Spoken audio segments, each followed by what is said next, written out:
This episode of Source Code News is brought to you by Parties for You. For the best margarita machine rentals in Houston, give them a call. 281-748-0057. That's 281-748-0057. By Cazadores Tequila. When you're in the mood for tequila, buy the best. Cazadores Tequila. And by Alberta's Best Bet Bail Bonds. Don't gamble with your freedom. Give them a call. 713-237-8238. That's 713-237-8238. Welcome to Source Code News. Fight!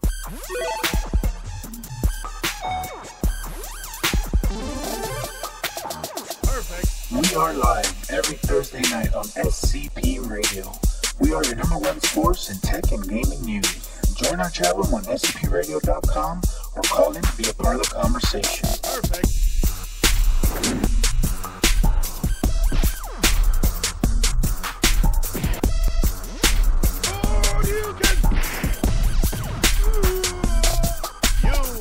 win. And move to Welcome to Source Code News, episode number 34, recorded on October 12th, 2017. What's up, guys? Hello.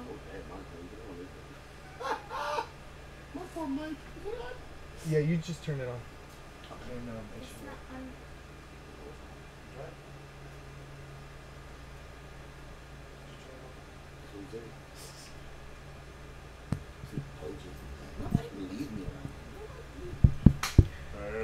All right, so now that that's fixed,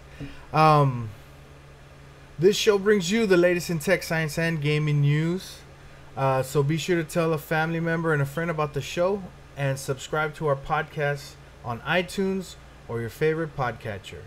And just, by the way, when I say your favorite podcatcher, on your Android phone, you have they have apps that are to look for our podcasts. And that way you can subscribe to podcasts right there. That way, because not Android. On Android phone you can't get the what is it, iTunes, where you get the podcast. You can't do that on Android. So you gotta get an app. And see, so like I use Podkicker on my Android phone. I think I paid for that one. But also the Google Play Music has podcasts. You can subscribe there. There's different apps, so if you look up podcasts on the Play Store, you'll find an app there. So that's what I mean when I say your favorite podcatcher. Follow us on YouTube, SoundCloud, and all the social media sites. Did I mention that we do this show live every Thursday night starting at 8:30 p.m. on scpradio.com, where you can check out our audio and video streams. You can also join the chat room on scpradio.com or call in at 832-910-7727 to ask us a tech question or just to join the conversation. Alright, so now Wally's going to put up a flyer.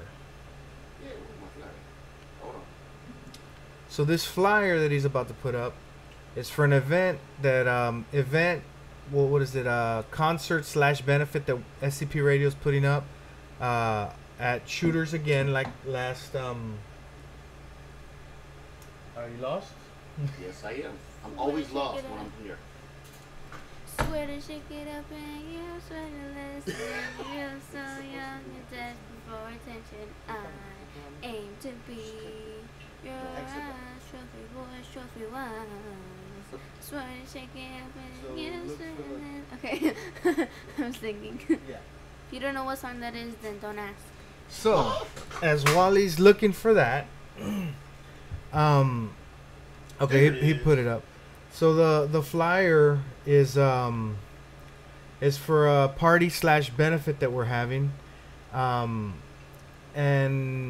the Cave Show, Sam J from the Cave Show, is in the lead on this one. Our last benefit we had, DJ Fluffy and Johnny Lazo, they were the ones that brought it up, that wanted to do a benefit, so they were in charge. But this time it's Sam J. He's also going to be the host for the event. And how do you call it? So it's from 4 to 11 p.m. on a Sunday, which is October 22nd. It's going to be $10 for 18 and up, $5 for 12 to 17. So if you're in that age range, 12 to 17, it's $5. And if you're 11 or under, you're free. So they're gonna be having a rock band, hip hop artists, and different things. They're gonna R&B artist is Miss Danielle. She's an R&B artist. She's gonna close down the show at around 11. So it's gonna be a very fun event. We're gonna be accepting non-perishable items, food, cleaning supplies, diapers, water, and a percentage of the proceeds that we collect at the door are going to the Houston Food Bank and designated families. So we have a few families in mind that we want to help out, and so that's where that money's going to go to. But yeah, it's going to be held at Shooters, 7337 Spencer Highway, Pasadena, Texas. Like our last event, they were nice enough to let us use their venue, so we're grateful for that. And it's supposed to be a fun event. Like I said, Sam J is hosting it. This is the first event he does with SCP Radio, where he's like in charge. So I'm excited to see how that goes. We also got our little flyers that we're gonna start passing out. He picked them up yesterday, so we have that, and he's supposed to be stopping by in a little bit to drop me some flyers off. So what else? I think that's it. So October 22nd, just remember we're gonna have that. It's gonna be called the Aftermath Party and Benefit. So it's brought to you by SCP Entertainment and The Cave Show. So don't miss out. It's gonna be fun. Now let's see about playing the Gonzalez Law Group commercial. Hurt in a car accident? Give us a call now. Houston is a huge city filled with cars and trucks, and unfortunately, we have accidents every day. We're not scared of those big bully insurance companies. We make them pay. Do you need help? Call us now at 832-530-4070. That's 832-530-4070, or visit us at GonzalezLawGroup.net. The Gonzalez Law Group. We're going to earn the right to be your legal team for life. I'm going to some tech news. Tech news.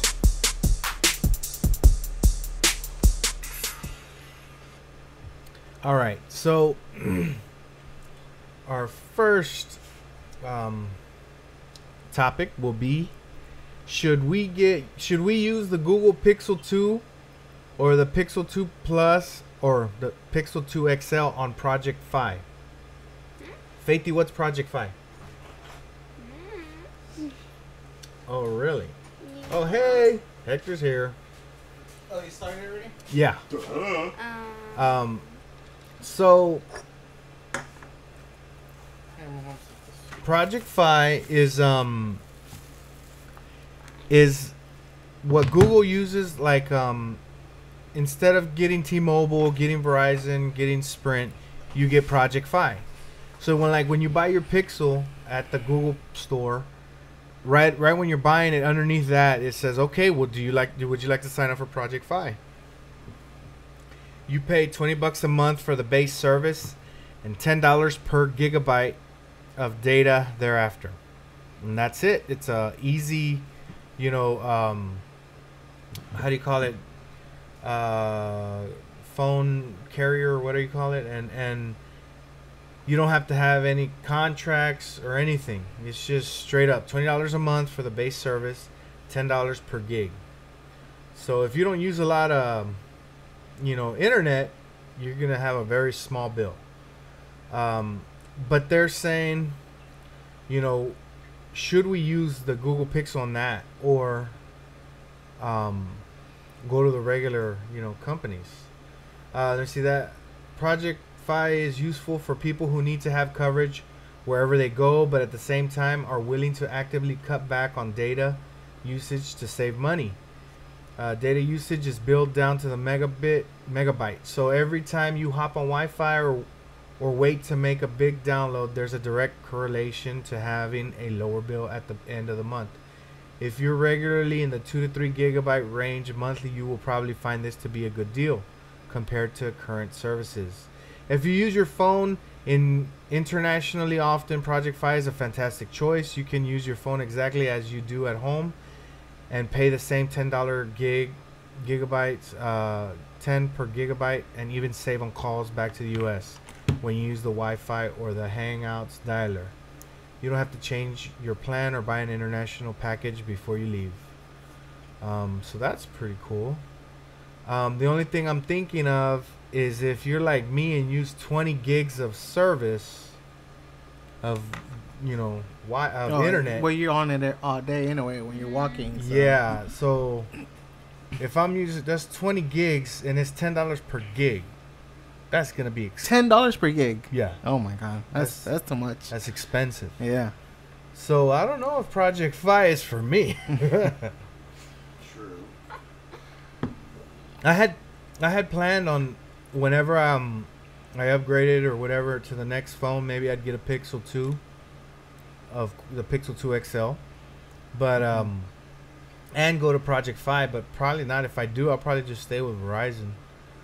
They still charge me an arm and a leg, but I normally have really good service with them. Yeah, I usually use check right now. I said almost 16 gigs last month. Yeah, I had mine set at 18 or 20 gigs, and I was passing it. Oh, Jesus. So now I have unlimited. So Yeah. I'm good. Yeah, so And it's a little cheaper than what I used to pay. All right, so how much you pay? Because it's $10 per gig. So you waste 20. So you 200. that would have been 200. 200, and so that's more than your current bill Oh right yeah, now. I pay 100. But that's with plus the phone is $30 or $40 a month extra. Yeah. So I pay like 150 or something. Oh, okay. I think. I don't remember. I gotta check it. I don't remember. Yeah, no, mine's just $100 for 2 lines, unlimited internet. So T-Mobile. no, Metro. Oh, okay. Still the same T-Mobile. They use the T-Mobile service. Yeah. Well, Cool. Okay, so what about who's excited for the Samsung's Gear Sport smartwatch? It'll be hitting the stores this month for $300. 300. Holy moly. So Samsung's latest wearables, the Gear Sport smartwatch, and their Icon X 2018 earbuds are hitting stores in the US on October 27th. The company announced that pre-orders for both products will begin tomorrow, or probably today, with pricing set at $300 for the Gear Sport watch and $200 for the refined Icon X. Excuse me.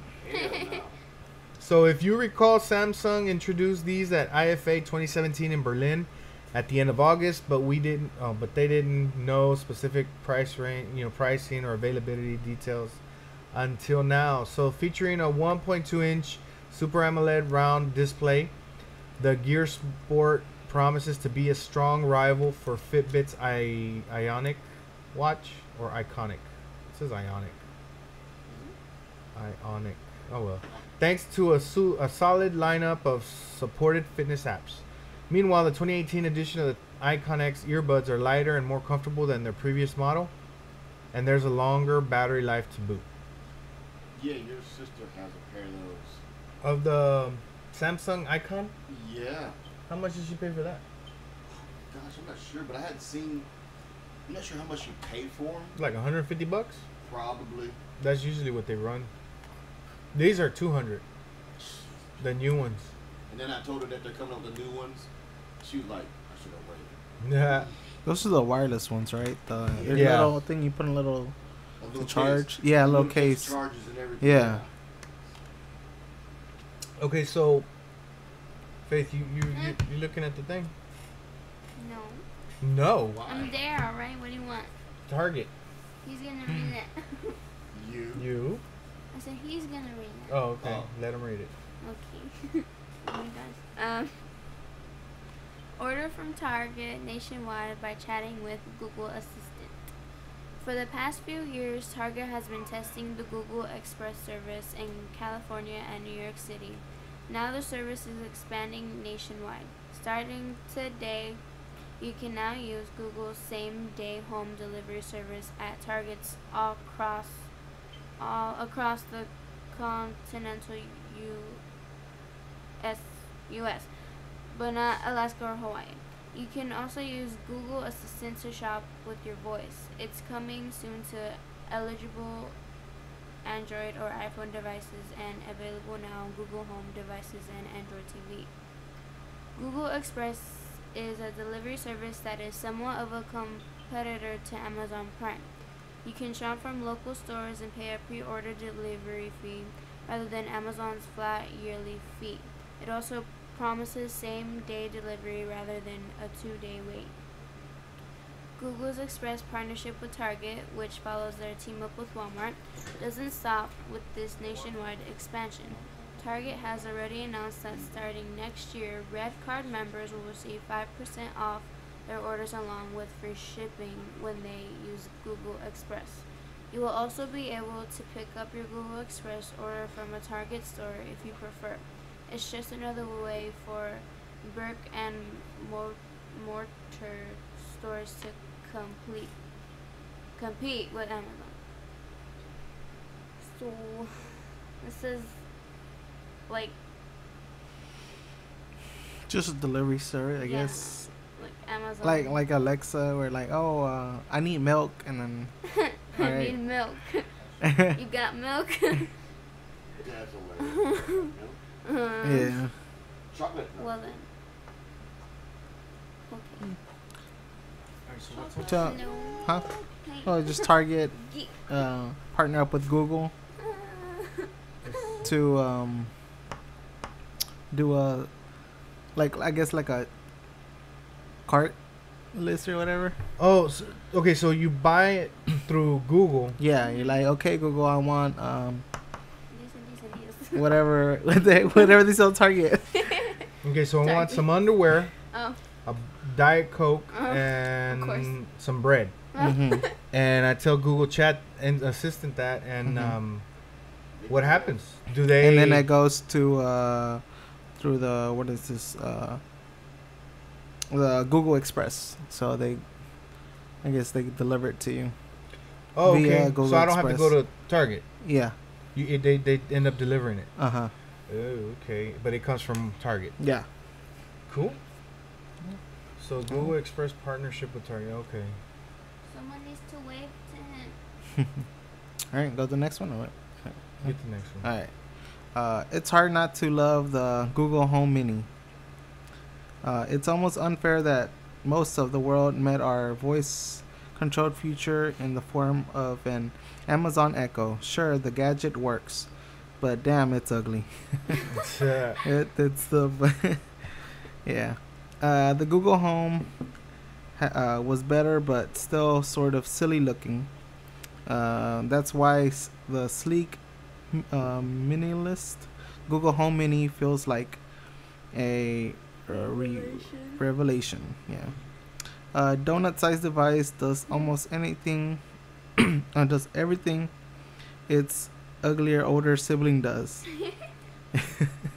It offers an instant access to Google Assist, making it easy to ask that on your calendar today or how bad the traffic will be on your way to work. You can yell Google searches like, when was the last time the United States missed the World Cup? Until this year was 1986. And that's kind of sucky though. damn. Your United States did not make the World Cup. Don't talk about that right now. I can't believe And Mexico perhaps lost. most, you were. yeah. Oh my And to the, what was it, one of the least teams on the league or whatever. All right. And perhaps most usefully, you can control the connected device in your Home with Google Home Mini. You could say, "Hey Google, turn on the TV," and it will do its magic. Okay, so I wish mine did that, because I don't know, like, does it have to be a certain TV? Like the one that has already built in Chromecast, or? I don't know. I think the TV has to have some type of smart, chip in it. Yeah, because I tell it, hey, turn on my TV, and it doesn't do it. But I could just, if my TV's off and I tell her to play a video on YouTube, and it'll turn on the TV, then do it. Okay. So that's why I'm like, well, if it could do that, why can't turn on just by itself like that? Yeah. And I'm like, okay. Even if it's in a different channel, I'll go straight to that channel too. Yeah. All right, so moving on. Roku's new ad-supported channel lets you watch a bunch of movies for free. Are you sure about that? So, ad-supported channels. going back to normal TV where there's ads, commercials. Yeah. So, movie buffs looking for titles to watch now have a new option on Roku devices. Roku announced that its new channel, aptly dubbed the Roku channel, is now available for all US users that have a Roku device made after June 2011. This channel has a bunch of movies from studios including Lionsgate, MGM, Paramount, Sony Picture Entertainment, and Warner Brothers that are available to watch for free with advertisement. So, Excuse you. excuse me. It just sounds like you're watching TV. Mm-hmm. Yeah. But movies. No, but I'm assuming that it's a Roku channel, but you pick what you're gonna watch. It's not constantly going, right? Because the channel, when you say channel, kind of reminds me of TV. Yeah, like that it's just playing and playing all the time. So I'm assuming you just go to that section and you just pick what movie you want from there, and there's gonna be a commercial. There's probably a pre-roll that during the movie it'll stop and pre-roll every other 40 minutes or some shit. Yeah. So people watch. It's gonna be like people are gonna be like, "Wow, we can have free stuff and have commercials, and that's it. Wow, why didn't they think of this before?" And that's how it was. And we got away from it because we didn't want to see the ads no more, and now they're coming back to it. That's fine. I just wanted to mention that's another option. So if you and are you Roku device, people owners, y'all get to have that channel to see free movies. And well, Roku has a lot of people anyway, didn't we? Like I remember we were talking about that how many users they have. Oh yeah, they have a lot. Yeah. Let me see. I see my mom's watching. My dad. Doty's on here watching. Bobby Castillo. Hey, Cindy says meow. Aww. Of course she does. I said Ramon Lucio. What up, Cindy? Gavino Perez. What's up, folks? Thanks for tuning in. All right, so let's move on to Google commits $1 billion in grants to train U.S. workers for high-tech jobs. That's good. It's a very good idea. Huh? Oh. You want to do that one? Okay. The nature of work is changing on a global level at a rapid pace. Sure, it's not the first time work has been dramatically impacted by technology, but the growth of automation, robotics, AI, and the like have the potential to displace jobs at an unprecedented rate. Unprecedented? Yeah, whatever. And Google will almost certainly be one of the driving forces behind that transformation.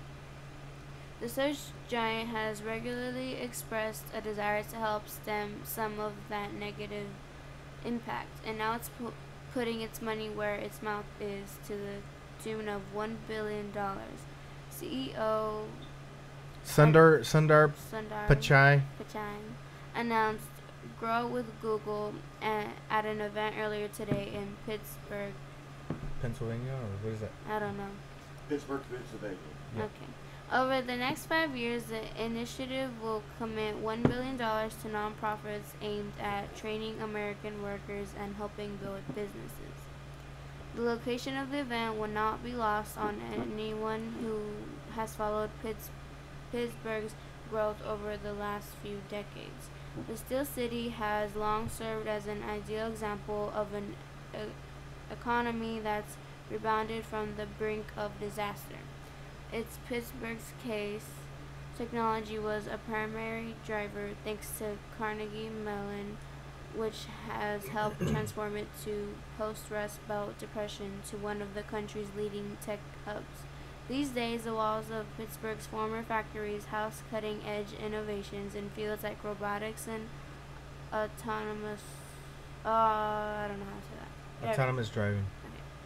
Yeah, so that's Google commits $1 billion. That's pretty awesome. The thing is, in the long run, it helps them because they need smart tech people. Mm-hmm. And that's not like the number one thing that people are going for in school. And they know, they're like, well, for the future, we need to keep having smart tech people coming out. And so they're like taking it upon themselves to, well, let's just, let's help pave the way for more people to get into tech. Good idea, and it's good for good for us, good for people to help out. All right, so we're listening to SCP Radio out of Houston, Texas. What's the Hyperloop? Hyperloop, I have no idea, but Hyperloop becomes Virgin Hyperloop with Virgin Group investment. Hyperloop exploits includes Virgin Galactic and other space ventures. The goal of the company under the rebrand remains the same, and it will continue to explore the best places and partners for developing its high-speed transportation tech, which will zoom pods at high speed down extremely low pressure tubes to reduce trip time over land from hours to 2 minutes. Yeah, so that's cool. So is this the same one as what's his name, Elon Musk was talking about? Yeah, this is his idea. This is what he came up with, like all the technical stuff, and said, here you go, I ain't got time to make this, somebody come up, make it. So that's that weird thing that's going to transport you to one thing to Mhm. another. Yeah, and so they're saying, was it Virgin? Virgin Hyperloop. Group, yeah. They invested in it, and now they named it Virgin Hyperloop 1. So they must have put a lot of money for them to get their name in there. But that's pretty cool. I mean, it looks like it's gonna come to fruition. They're gonna have a Hyperloop, and we're gonna be able to get in one of those things and feel like when you're at the bank and you put money in that little thing and it takes off. Yeah, you'll be able to try that out. I want to be one that does. So the next one is this fake cracking effect on a 3,800 foot high glass skywalk. Oh my god. Might be the meanest prank ever. Yeah, I seen the video. I would So- cry. Yeah. Oh my god. That one should be a video. Is it on? I Look have for a a heart video. attack. Oh my god. These poor people. And maybe mute it. So if you're watching, there's a video. Look at the floor. It starts cracking as the people are walking on it. What it is they're LCD screens. They're transparent LCD screens. So you can see through them. But when you start walking on them, I don't know what sensors or what they have that, they start to show cracks on them. But it's not really the glass cracking. It's just the TV screen, simulating cracks. Yeah. I mean, but if you didn't know that, these people apparently, of course they know. But let's say you didn't know, Oh my god. and you started walking on that, you'd have a heart attack. You'd be like, "What the?" Looks cool though. Everybody's there just looking at the floor. And as they're walking, it's steady cracking. I'd like to try that out and go and see how that is. That's scary enough the way it's like on Yeah, the side so- of the mountain. That guy here, like, Oh my god, that'd be me. Oh my god. Oh man, so that looks kind of I'd be crying still. that looks kind of cool though. Cry, you be laughing. I'd be crying. Yeah. All right, so let's move on to the Cazadores commercial. Yep, unmute. Oh, that would help. Gotta unmute it. Come on. And Start over. For those special moments in your life, whether it's a special occasion or just a day relaxing with your friends, drink the best of the best, Tequila Cazadores. you need to start it over from the beginning, cause so we can hear Michelle talk again. Oh, since we cracked on it last time? Sure, why not? Yeah. Come on. Now you gotta hit play. Duh. The play's in the middle there at the bottom. Hey bartender, we need a round of shots. Do you want what everybody else is having, or do you want the best of the best? Of course we want the best of the best. Well then, Tequila Cazadores is the one for you. For those special moments in your life, whether it's a special occasion or just a day relaxing with your friends, drink the best of the best, Tequila Cazadores. And science. Oh. Science news.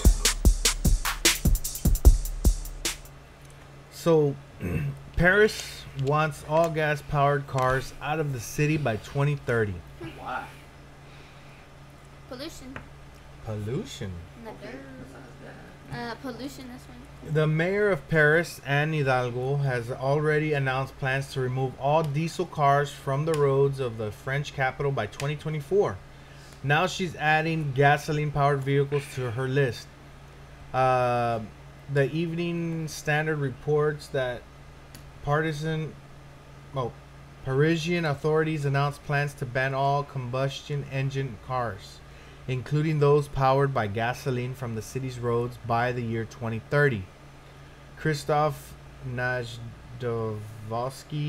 one of Paris's transportation officials, told the radio station France Info, transport is one of the main greenhouse gas producers. So we are planning an exit from combustion engine vehicles or fossil fuel or fossil energy vehicles by 2030. Paris is just the latest place to move forward on restricting vehicles powered by fossil fuels. Oxford may start banning some gas and diesel cars as soon as 2020. However, most of the bans have focused on sales rather than the vehicles themselves. France has as a whole has announced their intention to end gasoline and diesel car sales by 2040. So I'm not thinking by 2030 they're gonna actually think that everybody's gonna get rid of their cars. I'm assuming their main thing is, okay, no more selling of those cars by 2030. Come on, how are you gonna make people get rid of their cars? You know, Go destroy them. go destroy them At night. at night. Go boom, boom, boom. Yeah. Faith, What? that's just rude. That's what they want to do. So yeah, I don't know. What do y'all think about that for, like, say here in U.S.? That'll never work. Yeah, it's so many people out here, and Yeah. yeah, and then I mean, it's a good idea, but it's not. well, gonna we're still work. too early with electric cars, and they're not affordable right now anyway. So Yeah. Okay, well, they've already a lot of the companies have come out and said that sell cars that pretty soon they're not gonna even make gasoline engine cars anymore. So, but that's still what 30 years, 40 years from now. no, they said starting next year, I think they're gonna stop Yes. production. A couple of them have said they're gonna stop production on gas vehicles. So if they start soon, maybe by 2030, there are gonna be very little gasoline-powered vehicles. You know, because I mean, if you look at it, you can go buy the Tesla, the original Tesla, and beat the Ferraris and shit like that, like in a drag race. And the Tesla doesn't cost as much. Well, they're similar, no? They're 120,000 or something. Yeah, the high end ones, yeah. And then a Lamborghini's with 200,000, 250,000. You can beat them in a drag race, and it's just a freaking car. It's not it's not really a exotic sports car. Yeah. But it can handle those. So that kind of tells you there, damn, electric engines are pretty badass. They just don't have the distance. They can't, they have all that torque. All right, so let's move on to new evidence on how birds took to the air. So, skeletal changes that help birds take to the air happened 120 million years ago, during the heyday of dinosaurs, according to the specimen from China. Features such as fused bones were thought to be present only in relatively advanced birds, living just before the dinosaurs went extinct. A strong, rigid skeleton is part of the blueprint of modern birds. The bird, how do you say that, Faithy? Pterogornis dapingfangensi lived in northeastern China during the early Cretaceous. It is only the second of its kind to be discovered and is exquisitely preserved. The find pushed back the dates of these birds featured by over 40 million years, said co-researcher Min Wang from the Institute of Vertebrate Paleontology and Paleoanthropology at the Chinese Academy of Sciences in Beijing.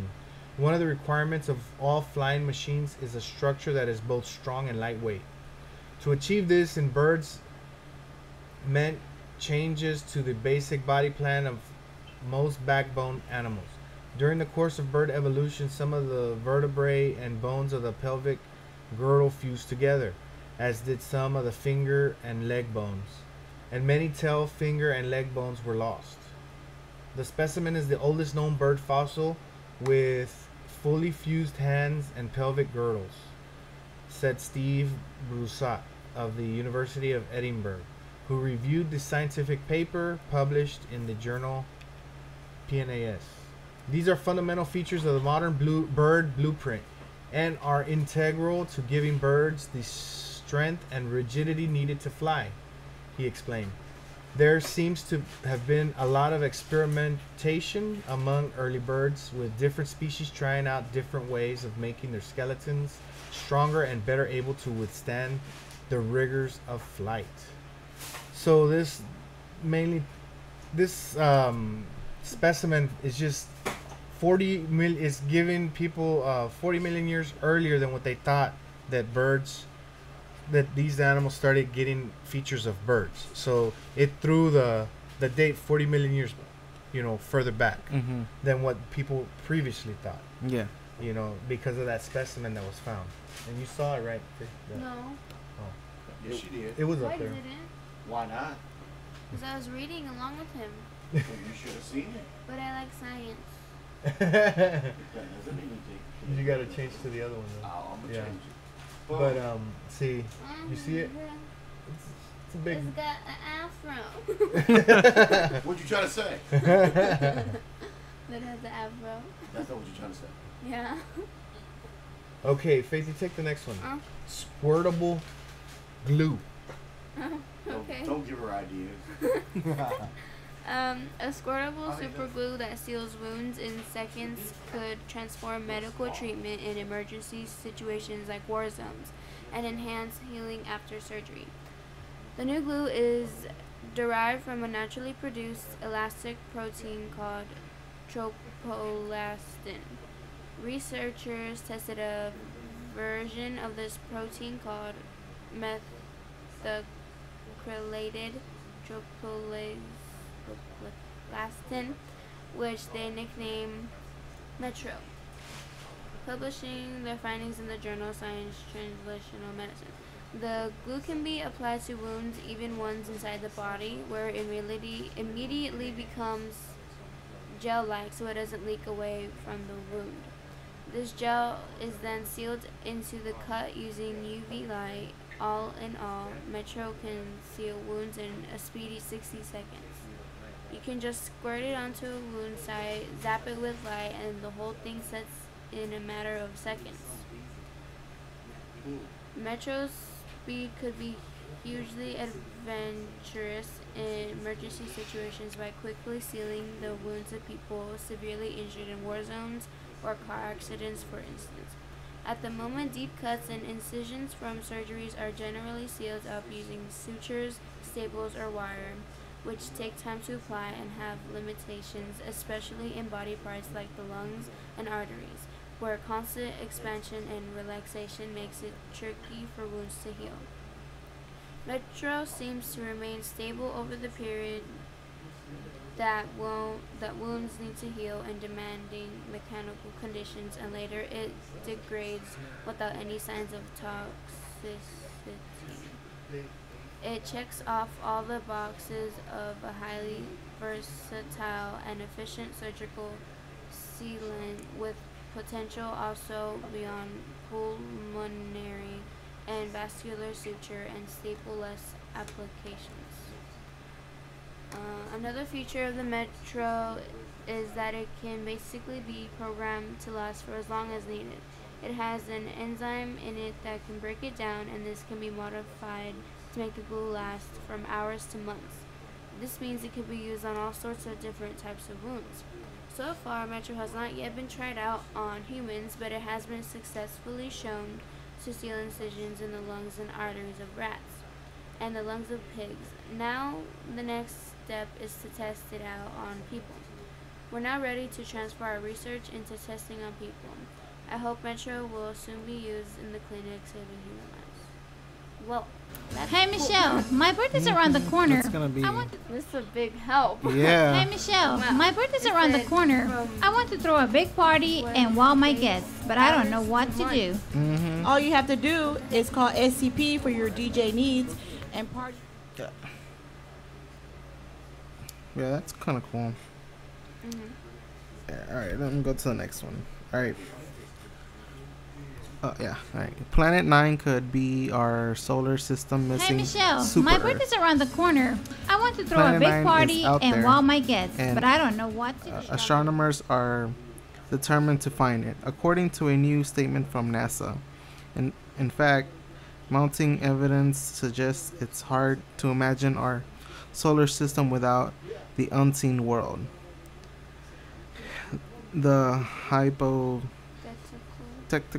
planet is believed to be about 10 times more massive than Earth and located in the dark outer reach of the solar system, approximate Hey 20 Michelle, times further my birthday's from around the the sun. corner. I want to throw a big party and wow than my guests, but Neptune I don't is. know what to do. While All you have the to do mysterious is world call still SCP for your DJ has needs yet to be and parties found, for you for your margarita rentals. astronomers have They have the discovered best a number of margarita strange mixes in town. features With these two of our solar system that are best explained by the presence of a ninth planet, according to the NASA statement. And okay, the statement is there are now 5 different lines of observational evidence pointing to the existence of Planet 9. How do I pronounce his name?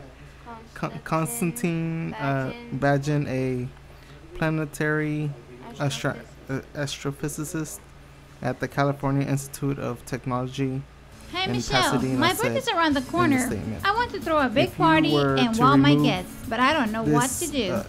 All you have to do is call and SCP imagine for your Planet 9 DJ does not needs exist and and parties for you for you your margarita rentals. generate They more have the problems best than you margarita solve. mixes in town. All of a sudden, With these two you have companies, you will wow 5 your different guests. puzzles, They will talk about your and party you for must years come to up come. with 5 different For your theories margarita to rentals, explain. look us up on Facebook. Parties for you. or call 281-748-0057. And don't forget to mention SCP sent Yeah, I you. guess. Together, we are the future of entertainment. Sugar without needles. Diabetics who have been for years have another option. Freestyle Libre is a small patch that can be easily applied to the upper arm. With a simple scan, the sensor can read your glucose levels. No needles or blood necessary. The device keeps readings for up to 10 days, making it much easier to see any patterns or trends in your blood sugar readings. And it even shows these readings in an easy to understand line graph. The product is currently available at drugstores in the United States. Hey Michelle, my birthday's around the corner. I want to throw a big party and wow my guests, but I don't And know then what to people do. already getting numb. You're All like, you have to do you don't is even call feel SCP for the your pain DJ anymore, you needs know? and parties for you That's for your scary. margarita rentals. They have the best margarita mixes in town. Yeah. With these two companies, Yeah, it's you will currently- wow okay, your the guests. party's coming They will up, talk okay. about your party for All right, I years guess to we'll go to the come. next one. The science For your behind the margarita rentals, fast-moving look us up wildfires on that Facebook. are Parties for you. devastating Or California. call Man, that's- 281-748-0057. And don't forget to mention fast-moving SCP sent you. wildfires are devastating Together, parts we of are the California, future of killing at entertainment. least 11 people and injuring hundreds more. The vegetation that grew during the record wet season this year has dried after the state's hottest summer on record, providing the perfect fuel for the fires. Fanned by strong winds and dry conditions, wildfires blast through parts of wine country as well as part of Southern California. Dang. That's Yeah. So I guess California needs to be throwing water out there, and then they always have like a limit on water, huh? Yeah. Yeah, they do. Yeah, that's crazy, though. Can't. I guess I'll read the parties for you thingy. Yeah. Put up the Parties for you, ad. Hey Michelle, my birthday's around the corner. I want to throw a big party and wow my guests, Michelle, but I don't my know what birthday's to around do. the corner. I All want you have to throw to a do big is party. call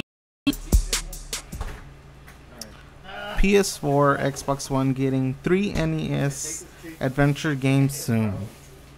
3 classic 8-bit NES adventure games are coming out soon on PlayStation 4, Xbox One, and PC. Packaged in a bundle called the 8-bit Adventure Anthology Volume 1. Abstraction Games will be releasing NES titles Shadowgate, the Uninvited, and Deja Vu on October 31st. And then in Shadowgate, players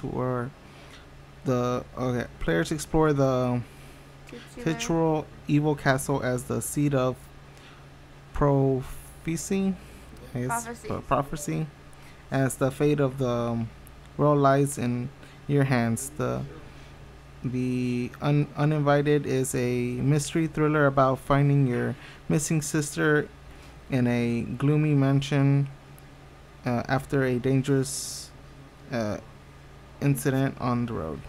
Meanwhile, Deja Vu is set in 1942 and asks you to find who murdered a man in your office using your gun while you were seemingly unconscious. All 3 games were originally released in 1980. In the 1980s. Well, that's cool. I'm interested in that Uninvited one. Okay. Oculus drops base unit price, announces new Oculus Go standalone headset. Oculus just had its Oculus Connect event, and there were a few rather big announcements out of it that people who are on the fence about VR will dig. First off, the base unit Oculus headset is now $299, a price that includes the once very expensive and amazing touch controllers. but they have also gave people an option if you don't want to be tethered to your PC or you don't have one. The Oculus Go, it's a new self-sustaining system priced at $199, which will provide a single remote for gaming and will run a limited amount of Oculus apps. That's all the info we're getting for the Go outside of the basic stuff displayed on this. Never mind. In the other Oculus news, users are getting their own customized home space. The Oculus Dash will reinvent the UI in December, and Project Santa Cruz is still underway, which will provide a wireless standalone headset solution that's more powerful than the Go and uses the touch remote. It promises to be a first in the VR industry, but it remains to be seen if they'll be beaten to market before it actually arrives. Future Tech excluded, though these are pretty good moves, as less money to jump into VR is a good thing. All right. So that's the one talking about the Oculus Go. That's the new standalone headset. Mm-hmm. That's kind of cool. No PC required. So that's similar to having an Oculus, the Gear VR, Mm-hmm. except it's from Oculus. Oculus helped make the Gear VR. They gave them that little remote. So that's pretty cool. Let's see. Next is Plague Inc. Have you played that? Yeah. Plague Inc. When it first came out. I was frustrated. I remember I was in class and I'm like, yeah. I was addicted to it, but I could never pass the game. I made it to like 99%, and then you know what it is, right? It's you make a disease and you have to wipe out the whole planet. Yep. Yeah, so you can make like zombies and stuff by giving them certain diseases where they have rabies, and then like I don't know, but now they're adding mad cow disease. They're adding the rapture. And a near future scenario, which is I don't know what it is. Zombies. Okay, so let me see. Plague Inc. is 99 cents, or it's often called the Mass Murder Simulator, because the whole point of the game is making everybody die, right? Mm-hmm. That's just terrible. Yeah, so you have a map of the world. You have a map. Yeah, you make them die. So you have a map of the whole world, and you introduce a disease into a city, a state, and then you start seeing it, or a country, and then you start seeing it spread, and the disease starts to spread, and so it's pretty cool. It's a cool game. The Mass Murdering Simulator. It is not a cool It game. is very cool. I've only won a couple of times because damn humans are very resourceful. They start finding cures for diseases. Like, somebody's on a cure. I'm like, oh no. It's like, quit finding cures. God dog it. Yeah. But yeah, it's a fun game. So y'all need to try it out. And like I said, they're doing the update now, so I need to get back into it. Yeah, I downloaded off the Amazon Market because it's free there, so that's why. Free. Yeah, gotcha. That's why I got it. So yeah, but I mean, it's 99 cents. I think I wonder if it was more. It's on Xbox though, but it costs more on Xbox, I think. Probably like $10. Yeah, or a little bit less, but yeah, I'm like, what? They have it on here too, but it's not worth it for the Xbox. So I'm not gonna be sitting there. Yeah. Wasting 30 minutes just to play one round. Mm-hmm. All right. So, see y'all. Bye. Next would be Friday the 13th update. Is out now. It's tomorrow. Oh. Friday the 13th is tomorrow, though. So the patch is out. Okay, so there should be a video. It should be a video. Yeah, look in the video area.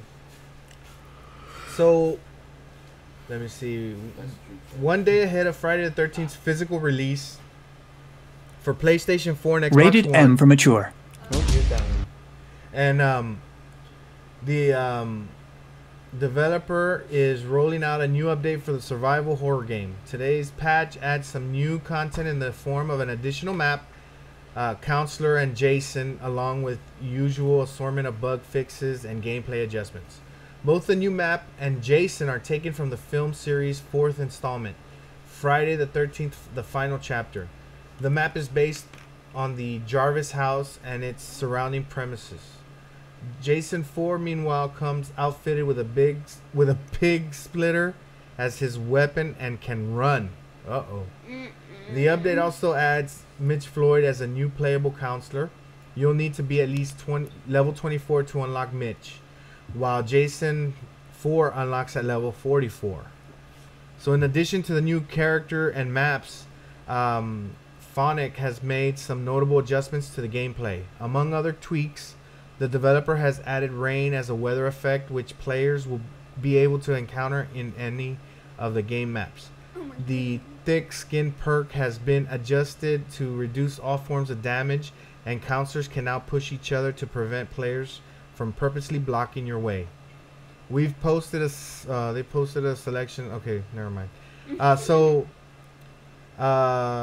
Friday the 13th is available for PS4, Xbox One, and PC. A physical release is arriving for the 2 consoles tomorrow on October 13th. So, I'd like to have that game. That game looks kind of cool. It's scary. Have you played it? No. It's not scary, Faithy. It's like, I can't be one of those counselors because I'm gonna be so Well, scared. So it's kind of like teamwork. You have to would be be like, Jason? okay. Yeah. Killing everybody, but you say you don't want to play Plague. You won't play Plague. You don't want to kill everybody, but but you want to be Jason to kill. I mean, I'm You not wanna- gonna kill you wanna- the entire world. You want am to be I? up close and personal, and killing everybody, and see how they see them, their fear in their face when you stab them with a machete. Is that what you're telling me? Yeah. I think that's worse than just dropping Zika. The Zika virus on some people that you can't even tell. So yeah. That's fun times. Yeah. All right, so PS4 is getting a Hori cute controller. So Hori's a controller maker. I have one that I broke in the house. It was a joystick with like I think it's 4 buttons on top, 4 buttons on the bottom, so I can play Street Fighter. Oh, that one. One of the I had, it's probably my bad soldering. I had taken it completely apart and replaced the buttons, replaced the joystick cage. I think it's called gate. The gate is called a gate. I replaced the gate because you couldn't really do the Hadoukens and the uppercuts and all that stuff until I replaced that little gate. Now I can do a full circle with a controller, and like I said, I replaced the buttons so they could be a higher quality.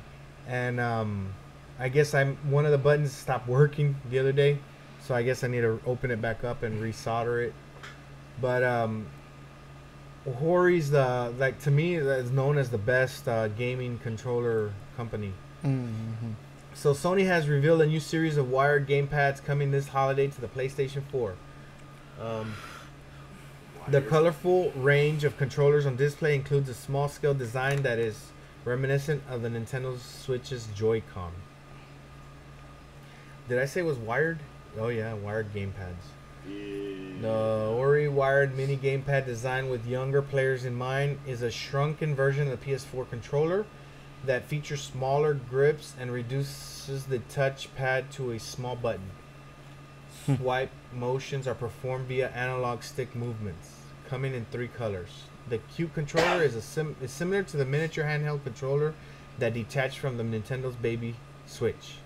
The other controllers announced in the post, which appear in the official PlayStation blog, are still smaller than your average PS4 pad, but feature much more traditional layout designs. So what y'all think about those controllers? They're so cute. No, they're disgusting. Oh. Faithy? I mean, it's good for me and my size. Would you bug me for one if they had it for the Xbox? Yeah, not PS4. Probably. I don't know. They remind me of just the Nintendo Well, controls. Yeah, the Switch. Well, they say Well, it's similar to Switch the or Switch. the- You can wait. What do you use that on? That's for the PS4 only. No, but like what kind of games? or Yeah. whatever? Any games, I think. It probably has all the buttons. It look like for just arcade games, you know. Yeah.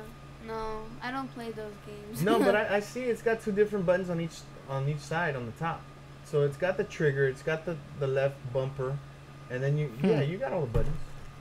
It's everything. Yeah, no, I still wouldn't ask you for that. I like the Xbox ones. You would? I would not. You would not. Okay. I like having the little thing. Yeah, hold. Yeah, the triggers. And No, stuff or what? The little, you know how it's shaped like that? Oh yeah, that. I like that. Oh yeah, gotcha. Okay, so then let's move on to Dragon Ball Burgers. What? Oh my god. Really? So I need to go to Japan Oh god. Yeah. to try out the Dragon Ball Z burger. Yeah, we need to go to. Look at that. I want to try it too. And it comes with a Dragon Ball. Oh my god. Is that an egg? So, so sometimes it seems like Japan has a burger for everything. So it shouldn't be that big of a surprise that there's a Dragon Ball 1 or a Dragon Ball burger. You notice that this burger doesn't come with a beefy patty, but rather chicken. In Japanese, nearly anything served on bun is a burger. Sandwiches are typically served on sliced bread. So that's awesome looking burger. And actually, all they did was put a sticker on it, didn't? On the bun. Yeah, I think so. That's all they did. And what is that? The Dragon Ball. What is it though? It looks like the thing that's on. Oh, you talking about what the Dragon Ball is? Yeah, you see. It's a toy. Oh, it's a toy. I don't know. It looks like a ball. Egg. I know. I thought it was an egg at first. No, wait. Maybe it is a hard-boiled egg. It doesn't say shaped what like the that? ingredients is here, huh? They got round eggs. Yeah, it doesn't tell you. But Yeah. you know what? I'm gonna print that out and cut it out, and I'm gonna make me my own Dragon Ball burger. Cause I mean, all I see there that's different is they stuck a sticker on the bun, and they put a Dragon Ball next to the fries. And I have Dragon Balls. I have He has all of them. I have a very nice set, and they if you put light near them, they glow like. Oh my god, they're pretty awesome. Yeah. So yeah, I might have to do that. Make my own. All right, so SNES Classic Edition back in stock at GameStop. And ThinkGeek this week. Oh yeah. What will it show? Yeah, let's see. Can you see it on Fakey screen? Those are the Dragon Balls that I'm talking about. Pretty cool. That's just with I took a picture of it and it had a flash, the flash on the camera, and it made them glow like that. Honestly really pretty. Pretty cool. So anybody hunting for the SNES Classic here? What's that? I won't wait. So in the during the holidays, I think I'll be in more. The holidays, yeah. In the U.S., at least 2 options for where they have a chance to buy one this week. GameStop and its subsidiary ThinkGeek have announced that more units are arriving. But as always, you'll need to act fast as demand remains high. Beginning on October 10th, that was what, yesterday? 2 days ago. Yeah. 2 days ago. Let me see. I lost. GameStop, ThinkGeek retail locations will begin receiving shipments of the micro console. GameStop stores should have their full allotment by Thursday, October 12th. So that's today, at the least, according to a statement shared with GameSpot. These will be standalone individual units that you can pick up for $80. There's no guarantee that stores will have the system in stock today, and GameStop advises calling your local store to inquire about availability.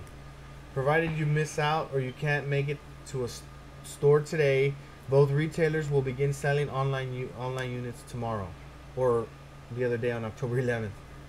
GameStop standalone systems and bundles will be available, while ThinkGeek's website will also sell the console on its own. So I'm not too I don't care too much about it. I mean, my favorite game of all time was playing Street Fighter on the SNES. You can tell behind him. But I have it over there.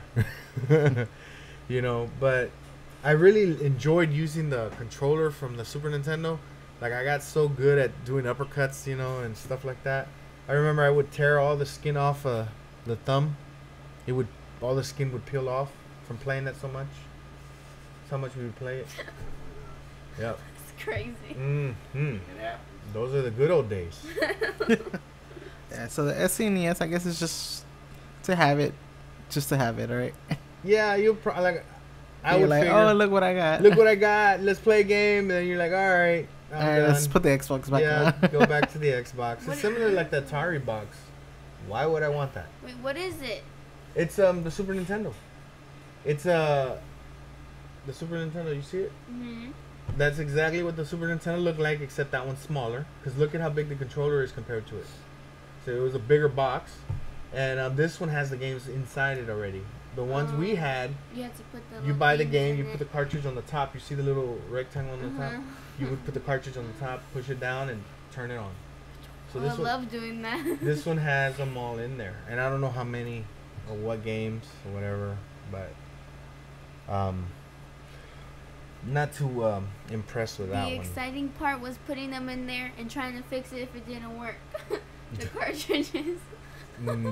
Yeah, but this one didn't have that many problems. It was the regular Nintendo's the one that you put it in, push it down, try it, nope, take it out, blow on it, put it back in, try it, nope, take it out, bang it a little bit, put it back in, and just keep doing that until finally it would turn on. You're like, yes, time to play. And then I would play it so much that it would overheat and it would turn off. Yeah, oh my gosh. Yep, after a few hours or I guess half a day it would turn off. So, I mean, until it turned off, we were inside. Once it turned off, it didn't want to turn back on, we'd go play outside. So. Alright, so there's a new company. Fear Sphere turns the scary flashlight levels of horror games into reality. So, you know, on certain games, mainly like the newest Doom, you walk around and you have a flashlight, right? And then if you want to shoot, you have to put the flashlight down, pull out the gun to shoot, but now you don't have a light. Well, and then the newer games, they had a gun in one hand, or the gun has the light, you know, like on Halo or Call of Duty. But so you were always walking around with this little flashlight and you can't see what's next to the light, right? You just see what's on there. So they're trying to do this for real. Oh god. So there's you see that sphere that's there? Okay, so Fear Sphere takes one of those flashlight levels in a horror game and brings it to life. It's a co-op game. One person crawls into an inflatable dome and prepares to find their way out of a virtual maze. And the other is outside of the map with a map to guide them. Henry is a 3-person studio from New York that created this experience. It was one of the Indiecade Festival 2017's nominee, and it won the Alt Control GDC award earlier this year, which recognizes alternative controllers. When you duck inside Fear Sphere at the Indiecade, the only equipment you got was a pair of headphones and a flashlight. The flashlight was a heavy-duty affair, and it doubled as a projector to beam the virtual world onto the inside of the dome. It was a standard horror game fare, a building that looks like an abandoned school turned labyrinth, with desks and furniture stacked in the way as you wander through the halls. So Henry Lamb, 1/3 of the studio, said that he was inspired to create Fear Sphere when he was working on another project that involved mobile projection mapping. He says, we were shooting imagery from a projector out of a moving vehicle. It happened that there was a piece of footage where it was panning from left to right.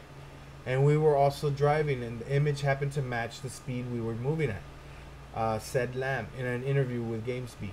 Suddenly it looked as if we were kind of unveiling a reality that was behind the building. So I thought, what if you took a gyroscope and didn't just put it in front of a screen in front of your face, but extended it to a projector and pointed the projector where you wanted to. So his partner on the outside of the sphere is voice. His voice, tinny in the headphones, asks to describe your surroundings and directs you up a flight of stairs. As you swung the flashlight / projector around, different parts of the surroundings were revealed, and you use the joystick on the top to walk around. It really replicated the tension. It really replicates the tension of atmosphere of being trapped and helpless. It was at times disorienting and at other times claustrophobic. So these guys made it pretty far before they started hearing noises. He yelled at him to run, but it was too late. An invisible monster sprung up behind me. Oh my god. We got the game over screen. Oh my god. While they didn't find it scary, it was a fun, unique experience. The Henry team said that they actually got a few screens out of some of the people who tried it. I would probably be the one screaming. Mm-hmm. And crying.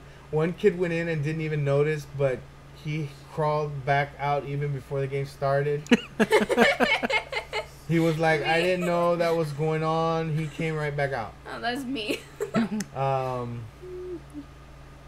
Lamb says the idea of putting the game inside an inflatable balloon wasn't just for the immersion. It was also born out of necessity. You don't always have a darkened room you can project in. And then, of course, it provides immersion. We have darkened spaces you're trying to explore with a flashlight. It makes sense that you're completely enveloped in a dark space.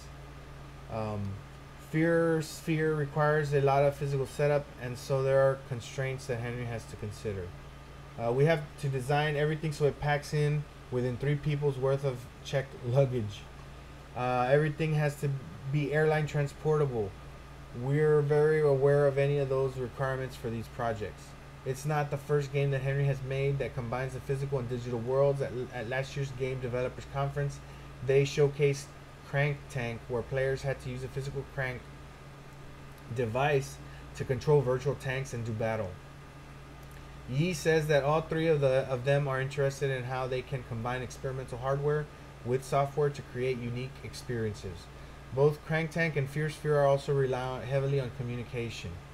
So a lot of our games so far have an emphasis on communication and teamwork, says Lamb. There's a reason for that. We're trying to promote communication, teamwork, cooperation. We value that as a game mechanic. So that's pretty cool. I like the idea where you move the flashlight / projector, you're seeing something kind of like in those games where I said the light, only where the light strikes is what you see. You can't see right next to it because it's, you know, pitch black. So you move the flashlight, you can see a little more. You move it back the other way, you can see a little more. This one, you're in a darkened place, but the flashlight is not really a flashlight. It's putting out the screen. It's showing you what's there, you know. And you use a controller to move forward, you know, move around, back, forward. Pretty cool. I'd like to try that. Like, even if there wasn't anything scary coming up, just doing that, I don't like not seeing my full surroundings, because no. And I'm just like, closing my eyes. Just start crying. So, all right, let's mention Alberta's Best Bet Bail Bonds. I like her. If you or someone you know are always getting into trouble on the weekends, when you're out partying or whatever, be sure to remember this number, 713-BEST-BET. That's 713-BEST-BET for Alberta's Best Bet Bail Bonds. Don't gamble with your freedom. Give them a call. And for those of you that don't know that you can type in 713-BEST-BET on your phone. The number is 713-237-8238. That's 713-237-8238. Because, you know, like one time Faithy, I told her, how do you dial best bet? And she was like, what are you talking about? And so finally, I had to show her, and she figured it out, that there's actually letters there on the... Hey, there goes the spaceman, Moon Man. I thought that was Faithy. Moon Man's been there the whole time? Yeah. Oh, man. But yeah, so give her a call, Don't Gamble with Your Freedom, and let them know that SCP Radio sent you. So that's going to be it for the show. Thank you guys for listening. We appreciate you. Those of you online, see a lot of people joined. We had a lot of problems. I don't know if you've noticed, there's a couple of videos going on in the background. I think the computer's running out of memory, RAM, and it's crashing my program. So we've had a few, hitches in the show, but I might have to take those moving backgrounds out. And he's got like a thing over here. Yeah, right there. It's like there's a hole in him. There's a hole right there. I got shot before I came to work. Before I came over here. Wow. Yeah. So but yeah, thanks everybody for listening. Dad's on there. Roy Gutierrez is on there. All right. I saw Melinda came on. Alrighty. So let me see. Hector, where can we find you at? Find me on Twitter or Instagram. Well, yeah, just Instagram. It's at Tamale Boys. At Tamale Boys. Faithy? No. And Wally. Wally Silvers on Instagram. Wally Silvers. You can find me on Twitter at Space Cadet Pro. Facebook, Michael Lopez. On scpradio.com. Don't forget to subscribe to us on iTunes or your favorite podcast app. You can email us at scpradio@spacecadetpro.com. Leave us a voicemail at 832-910-7727. And that's going to be it for this week. We will see you next week, next Thursday. Right? Yeah. Y'all going to be back? Yeah. And maybe we'll have Super Mario back because he wasn't here today. But, all right. I guess we'll see you guys next week. Laters.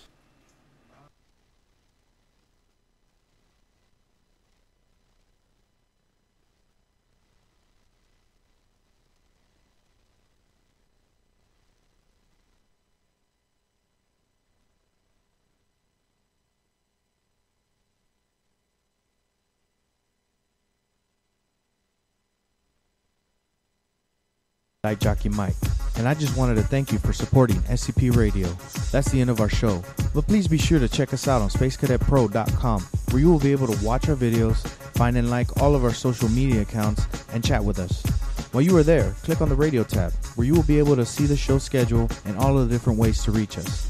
You can also listen to us from there if you are on a PC or laptop. Thanks again, and remember, we are the future in entertainment.